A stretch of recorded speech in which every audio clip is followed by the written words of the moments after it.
In the state of Oregon, being asked to show one's work in math class is now white supremacy. In the real world, showing one's work is called an honest day's labor, something progressives have long since abandoned in favor of government handouts. I'm Dr. Duke, she's Katie, and this is The Dr. Duke Show.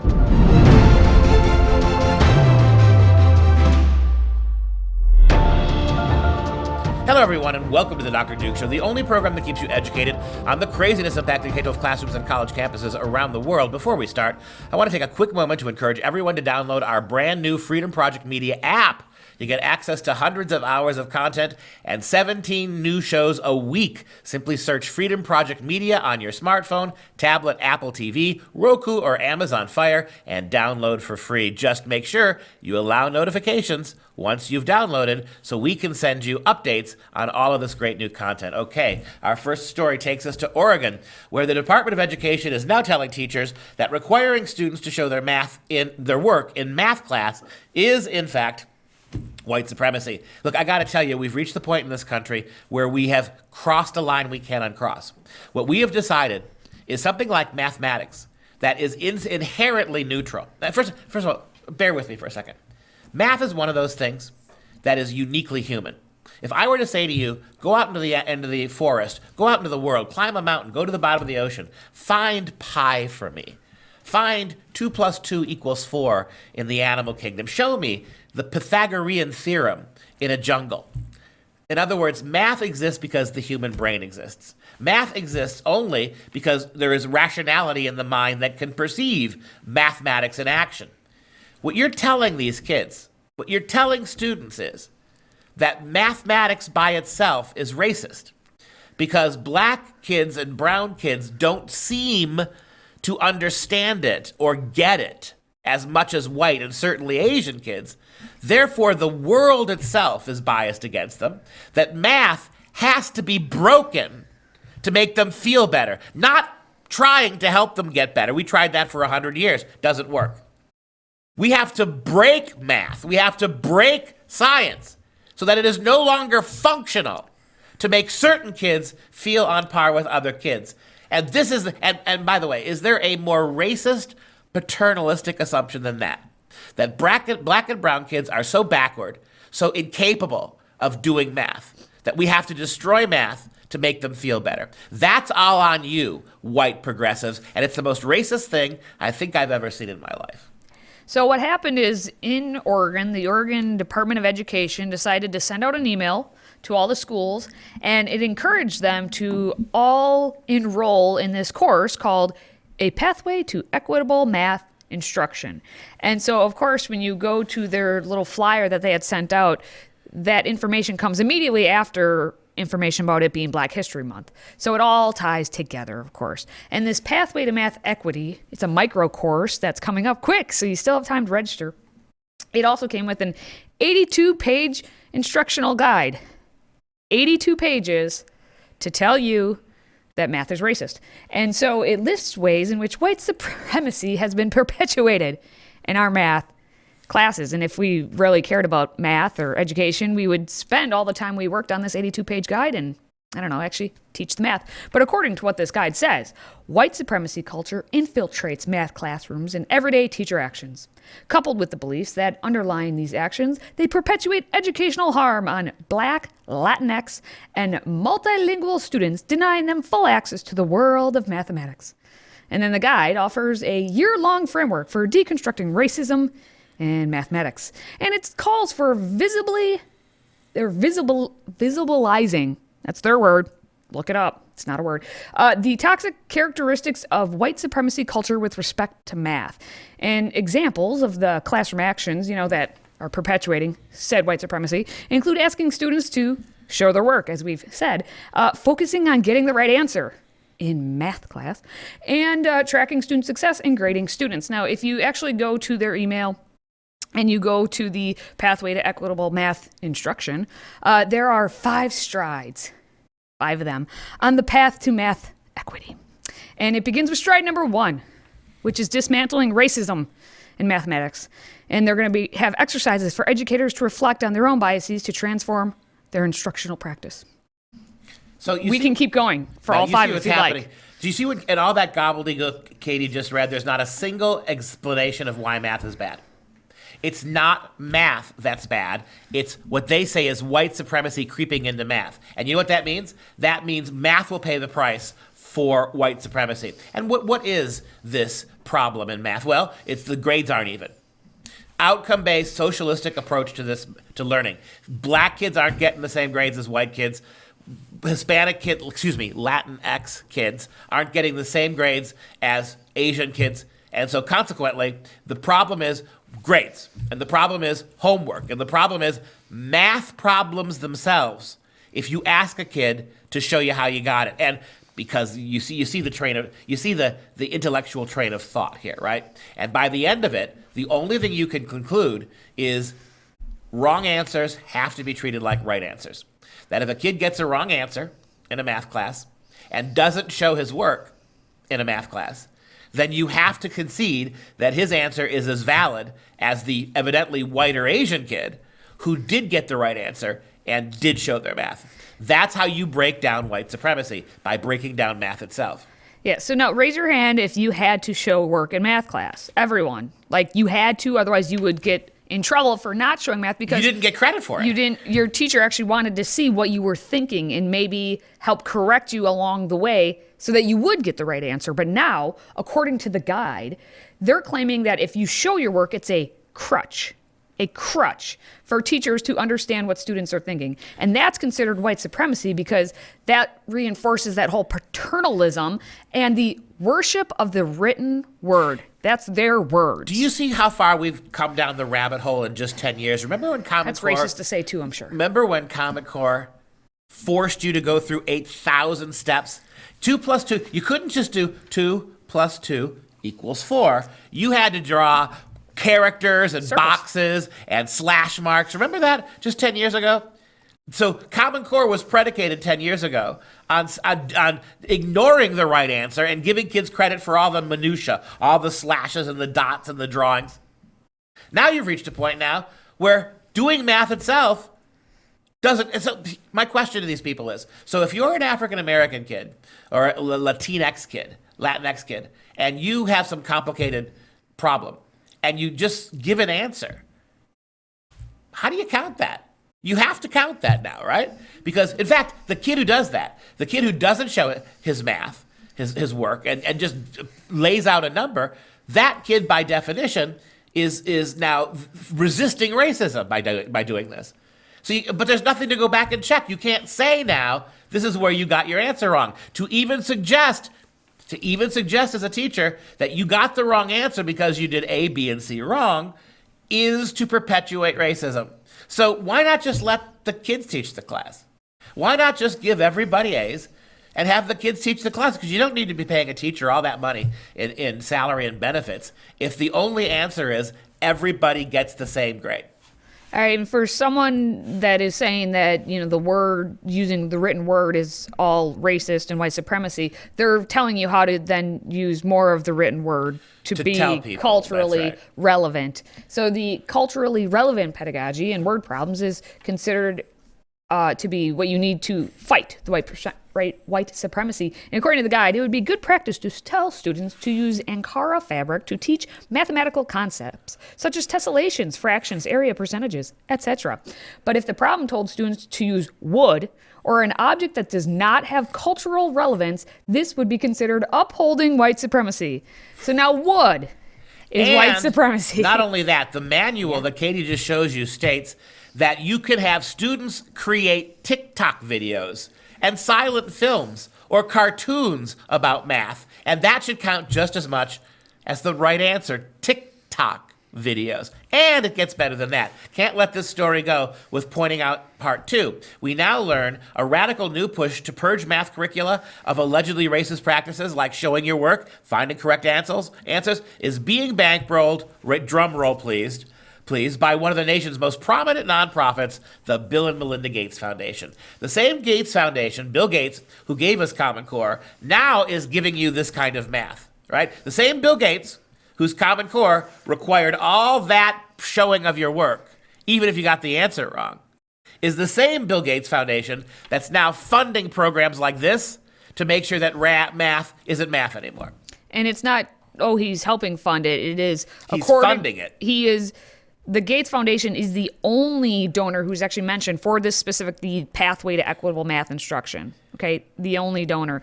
But we also know the Gates Foundation has given millions and millions and millions to these various types of groups. So Gates, it's not just this is a one-off. This is it. Bill Gates destroyed education through Common Core and now is destroying math with all of his billions of dollars, destroying math education in the name of equity. Congratulations, billionaire plutocrats. You win. You own everything.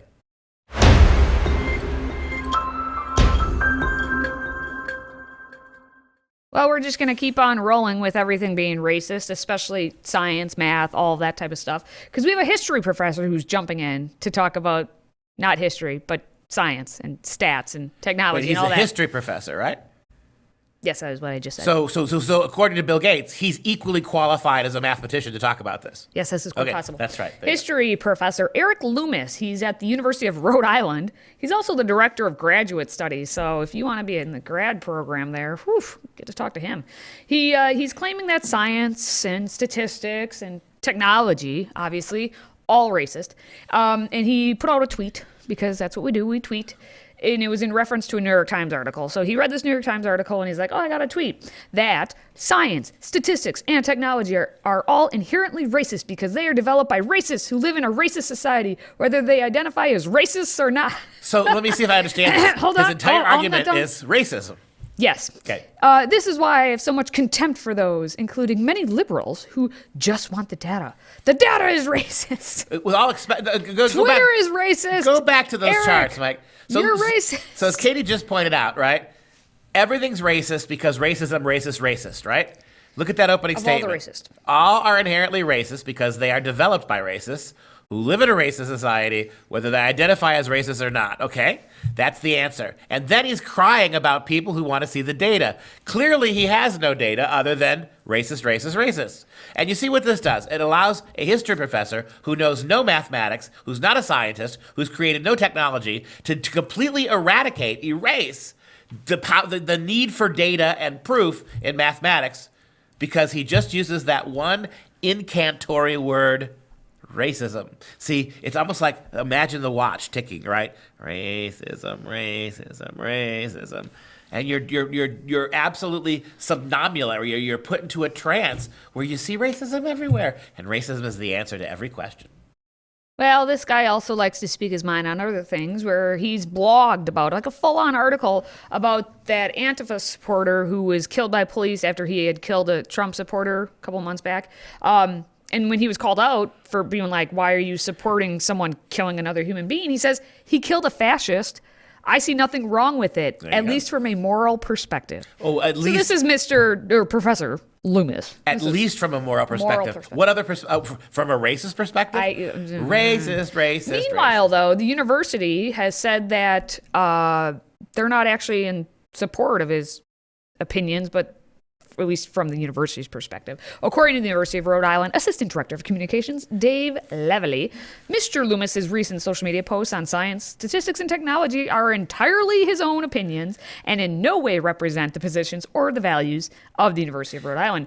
In making such remarks, Mr. Loomis calls into question the work of thousands of researchers and scientists across the country, and particularly the outstanding work done by of course, this is where they get the whole accolades for themselves, our talented and diverse researchers at URI. While Mr. Loomis has a First Amendment right to make such comments as a private citizen, he does not have the right to make such unsubstantiated claims in the context of his university position or role. And I just want to pay attention. Do you notice how the word racism is now a noun, a verb, a predicate, a nominative, a gerund, a preposition? It's all your parts of speech, everyone. Everything is just, all language now has just been boiled down to racism.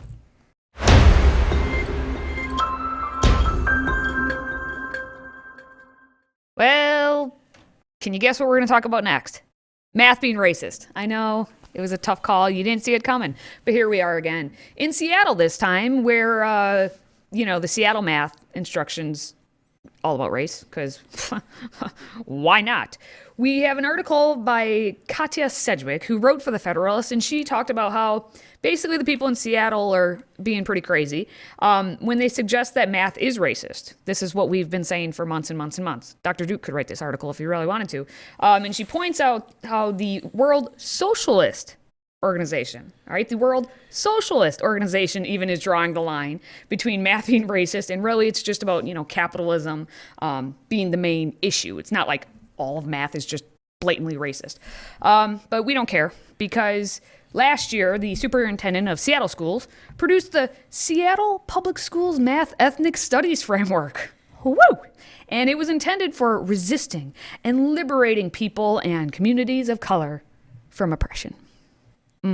So good. As Sedgwick states, the superintendent's office created an ethnic studies math chart, complete with categories such as, can you suggest resolutions to oppressive mathematical problems? Give me one, right? All right, so you ask a kid, young man, it's in this country African Americans do less well on math than white kids. Can you identify a problem here? So what's the kid who doesn't know math going to say? What's the only correct answer there? Racism. Yeah, this is true. According to Sedgwick, it also explains what dictates economic oppression. That test scores are obviously racist, because we knew that. And how to discuss when a person knows or feels he's finally become a mathematician. I don't even understand how that's a thing. Well, it's like I feel. Yep, it's like I'm a when mathematician you feel now. as a boy that you're a girl. We have to assume that you are. Well, look, there's a lot more possibility that a math illiterate kid feels like a mathematician, and we should give him credit for that, than there is that, I don't know, a boy who feels like a girl should be treated like a girl. Yeah, well, all this ties into the fact that Seattle actually wants every one of its little students to have a math identity, because we're all about identities, right? So in the rubric for their math instruction, they actually have questions that say, what does it mean to do math? How important is it to be right? Also, what is right? Says who? These are the actual questions. I'm not just making this up. These are the actual questions that they put in their math they're doing instruction rubrics. Yeah, they're doing That's philosophy. That's what they grade the kids on. They're doing philosophy, not math. Also, what's the difference between being right and being a learner? Wow. Yep. All right. Well, anyway. How does anybody not realize what a complete scam this is? How can we as a society continue to allow this kind of garbage to go on? And they own the universities and they own the public schools, and you can't challenge them. They are untouchable in this nonsense. It is nothing but anti-logical gobbledygook. It's destroying children's minds. It is telling kids that any attempt to differentiate themselves intellectually from anybody else is the problem.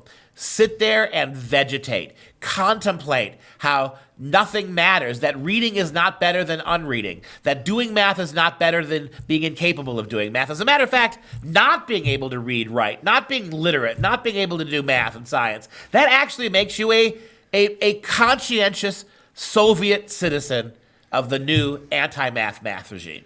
And according to Sedgwick's article, as she concludes, that math is the most anti-racist of everything. She says, regardless, math's not data-driven, it's deductive. In deduction, top-down conclusions are reached by applying logical rules that hold true under all conditions. And as we've been told, logic is inherently white supremacist. Yes, theorems are not proved by gathering data, but by illustrating that they work for any number, which means all numbers, which means inclusivity.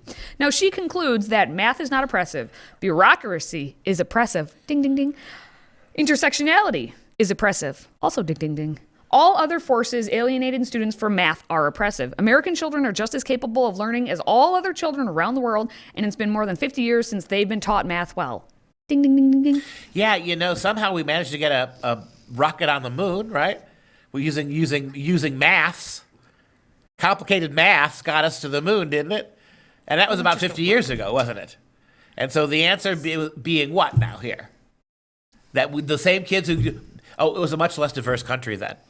See, Dr. Pesta, there weren't enough black mathematicians. Wasn't there just a movie made about African-American women who did much of the math that got us to the moon? Hidden Figures. Exactly. But that now doesn't matter, right? We've now decided that black women who were not given access to the same sorts of educational achievement as other people were, they did covertly much of the math that got us to the moon. But that's all in violate now because we've decided that math itself is racist. How do we fix the math problem? Destroy math.